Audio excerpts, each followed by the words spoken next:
Sina i Svetijog Duha. Amin. Возлюбени во Христа Бога, братя и сестри, пред много години на овој ден бев во Ерусалим,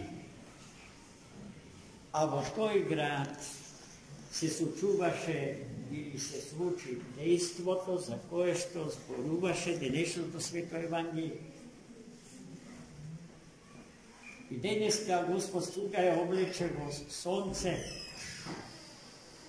и синилото на небото и езерото, ја оддава топлината и убавината на најубавиот град на планетава Земја, Ерусалим. Слуга многу личи на тие свети предели. Не само што личи, туку и овде Господ доаѓа и не посетува на ист начин што тоа го правеше тогаш кога меѓу нас живееше.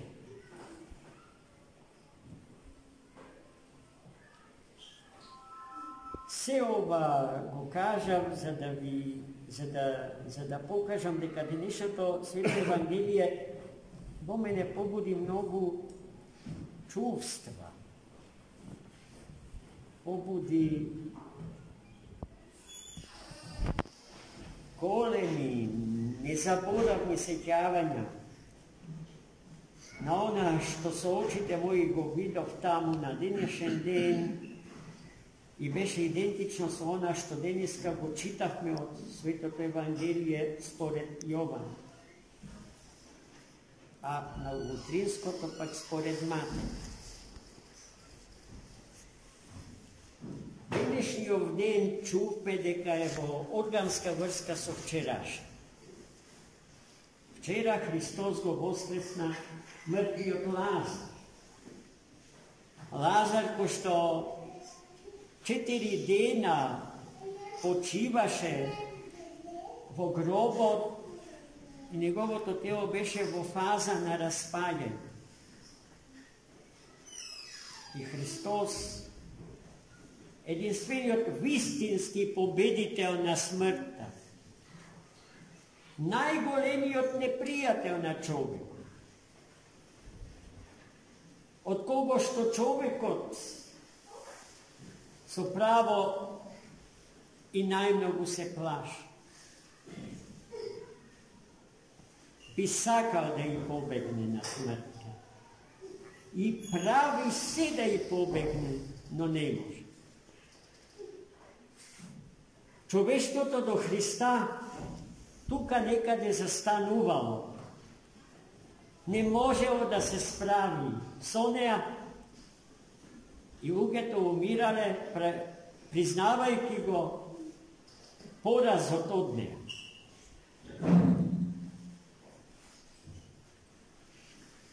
А Христос во случајот на светиот праведен и 4-дневен Лазар веќе ни ја откри силата и моќта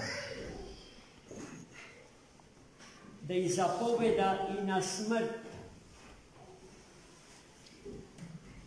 И како што вели на едно место Свети Василий Велики,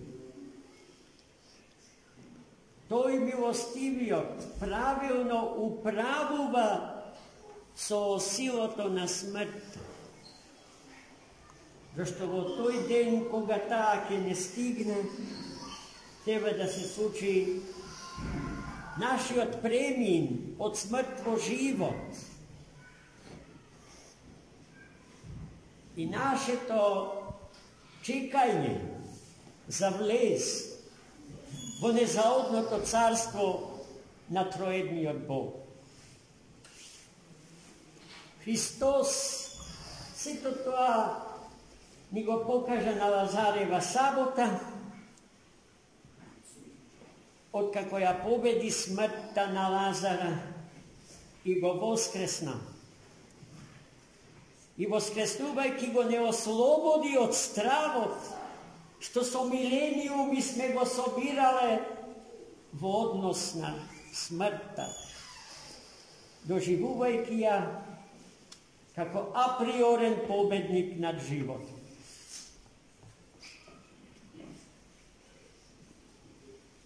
Веднаш после воскреснувањето чувме од денешното евангелско четиво, Христос го посети домот на Лазара и неговите две родени сестри Марта и Марија. А таму доаѓаше огромен народ да го види Лазара воскресен, бидејќи целиот тој крај, целиот тој регион зборуваше за таа голема победа на животот над смртта, олицетворена во случајот со Лазар. Луѓето доаѓа, го гледа, разговара со него во присуство Христово, во присуство на светите ученици, и нивната вера во Христос беше се поголема и се побројна, поради што повеќето од евреите застанувале зад Христа Господа, и со тоа зависта на тогашното еврејско свештенство спрема Христа нараснуваше.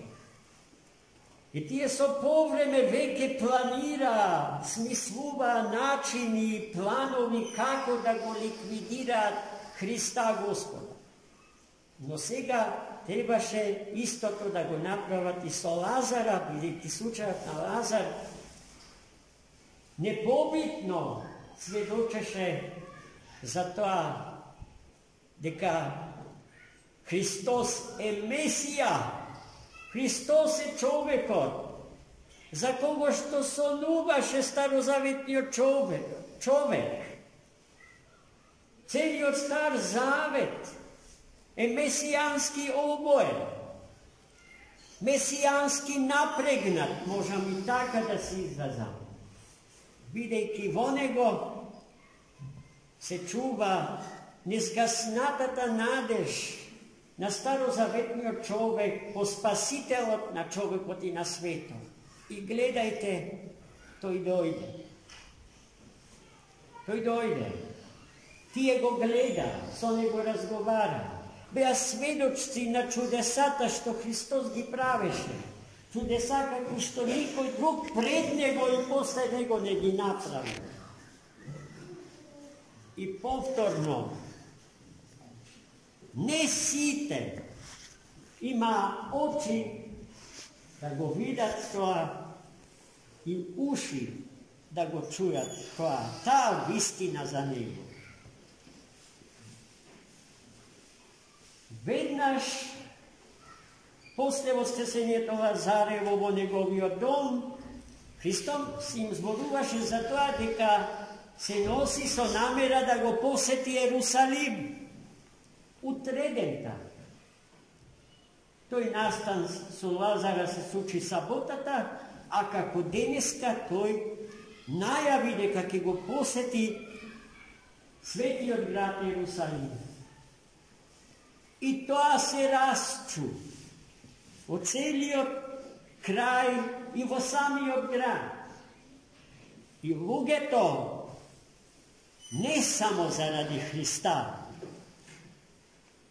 воскресителот на Лазара, туку како што забележува авторот на денешното Евангелие, Свети Јован Богослов и евангелист, може би повеќе заради Лазара се спрема да го дочекаат и да го видат Христа Господ.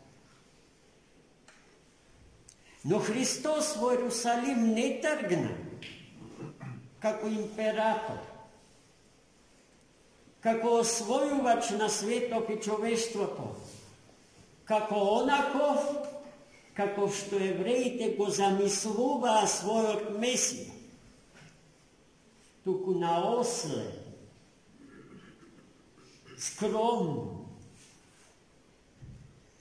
како слуга, како некој кој што служи, а не му служа. Дојде пред портите Ерусалимски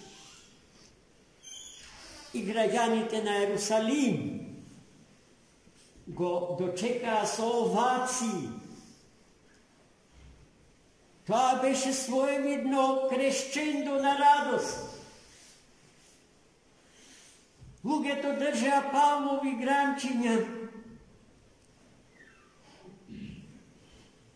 и децата цвекиња и со палмовите гранки и со цвекињата, но и со облеките што ги носеа, го постилаа патот по кој што Христос поминуваше, за да влезе во светиот град низ златните порти, кои што се сега запечатени.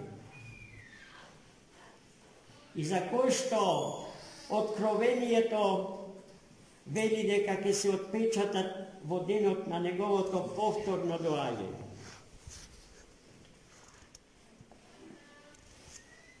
Ерусалимските граѓани вика радосно: Осана во висините, благословен е оној кој доаѓа во името Господне. Така Христос влезе во Ерусалим. Така и ние него да го очекуваме секојдневно во нашиот живот, со отворени порти на нашиве срца, за тој да влезе и да се насели во нив. И нашата уста да биде благословена уста, благовесна, а не зловесна уста. И да му вика со радост: благословен гради во имја Господне. И тука некаде да заврши нашиот непроменлив однос према Христа.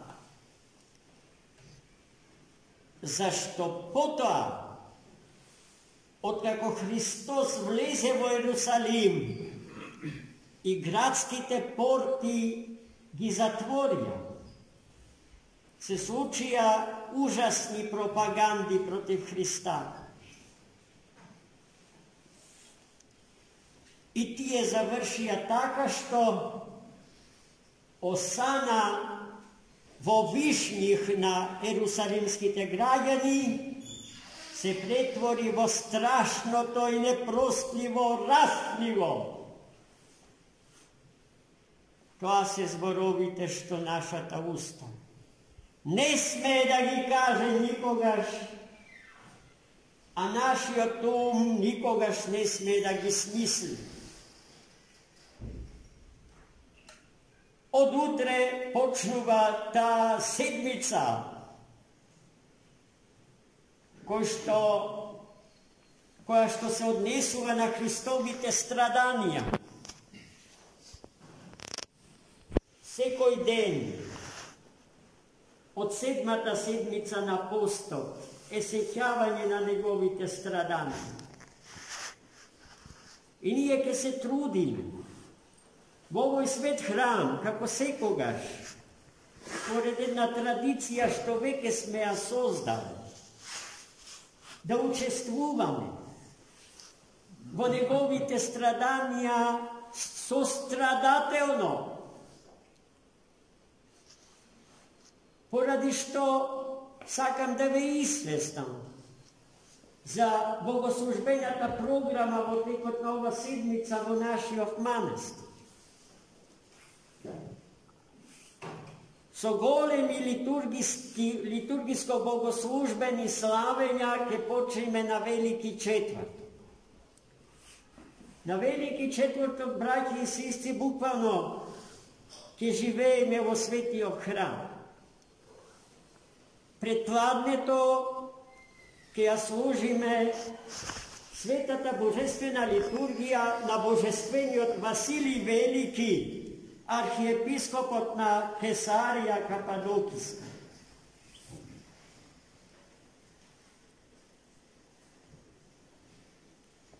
ta liturgija je majka, možem da kažem, na site drugi liturgijski nastali vo tekotna liturgijskata godina. To je prvata liturgija što Hristos ja odsluži v Jerusalim na svetata i tajna večera. Poradi što sekoja liturgija što ja služime je sećavanje na veliki četvrtok, na golemata i mistična, tajinstvena večera, što Hristos ja organizira vo zajednica so svojite sveti apostol.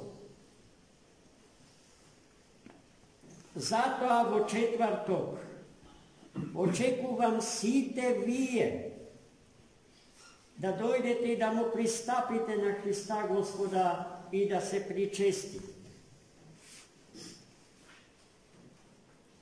Vo posle svetata liturgija sveštenikot ostanува i ги подготвува така наречените запасни дарови. To je svetата причесна, što se čuva vo svetите православни храмови за секаква итна потреба во текот на целата литургиска година до следниот велики четврт. И тоа трае долго. А по пладнето треба да се читаат 12 страдални Евангелија Христов. Тука имаме временско поместување. Зарад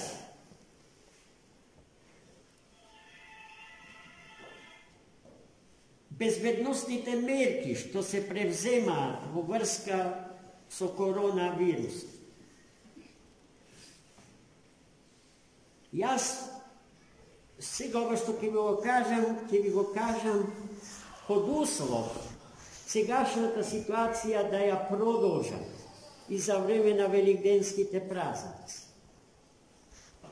Имаме полициски час, тој почнува во 21 часот вечерта и завршува во 5 часот утрото. Зборувам за новите мерки. Значи, од 27 часот. Ние многу пред 9 сатот мораме да завршиме, за да можете да се разотидете, да стигнете дома. Поради што сметам дека вечерните богослужби воопшто, не само во петокот, туку, не во четврток, туку и во петокот и во толку вечерни служби.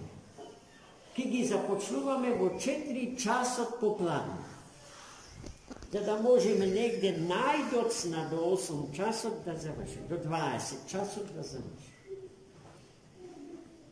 Во петокот пак немаме предпладневни литургиски активности, но ке го имаме попладневното, потресното, оперо, погребението на мртвиот Христос. Исто ке почнеме во 4 часот, за некаде до најдоцна до 8, може би и пред 8 да завршиме. Нашите сестри во Христа Господа, кои што се задолжени да го украсат гробот Христов, ке треба исто така да економично да постапат со време, за да можеме да не се огрешиме од законот на нашава татковина.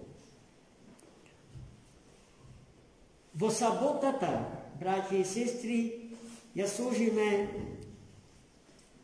Светата Божествена литургија на Божествениот Василий со едно невидено, ретко убаво утрено богослужење и со употреба на лисја од дафино, од лорбе.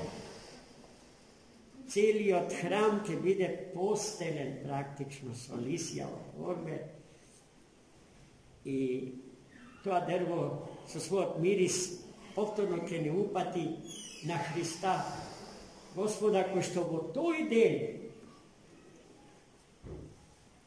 so telото svoje ostanuva vo grobot, vtor den, kako počiva vo grobot, a so dušata svoja se simnuva vo ado i im se otkriva na site narodi što živele do Hrista, Gospoda, vo nadež da go poznat, no ne go poznale. Njih će im se otkrije Hristos na velika sabota i na velika sabota Hrista Gospoda, ki go poznaje i Platon, i Aristotel, i Homer, i Hesion, i Buda, i Konfučije, i svi te mudreci na stari od sveti vek. I se razbira, go vidua i poveruva vode. Na polnog vo sabotata ne verujem дека ќе можеме да богослужиме. И тоа е сега најголемата загуба што ќе ја претрпиме сите. Ама мора тој жежок постен да го проголтаме. Но ќе служиме како во секоја друга недела, со тоа што пасхалното утрено ќе го почнеме рано, утрото негде во 6:30 саатот ќе треба да дојдете сите тука, за да го примите светлото Христово и потоа да се случува се она што следи после тоа, со трократната литија околу светиот храм и во продолжување светата божествена литургија на божествениот Јован Златоуст, после што ќе се причестиме сите со Христа воскреснати. И во надеж на сеопштото воскресение, а на тоа воскресение никој не ќе може да му побегне, па ни ние. И во надеж дека нема Христос да не осуди за недоличен живот, воден далеку од него, далеку од изворот на животот, кој не знае за смрт. Јас не знам сега дали успеав да ви ги кажам работите малку подраматично, по-комплицирано, но се надевам дека бев сепак јасен и разбран. Од четврток оваа недела се гледаме во секој друг ден од седмица. Господ милостив да ви благослови, да ви дарува со радоста што Лазар ја имаше и сите светоци на неговото воскресение. Да излеземе од овој свет храм, како Лазар, што излезе од гробот свој, оживототворени и преполни со радост небесна. Амин. Амин.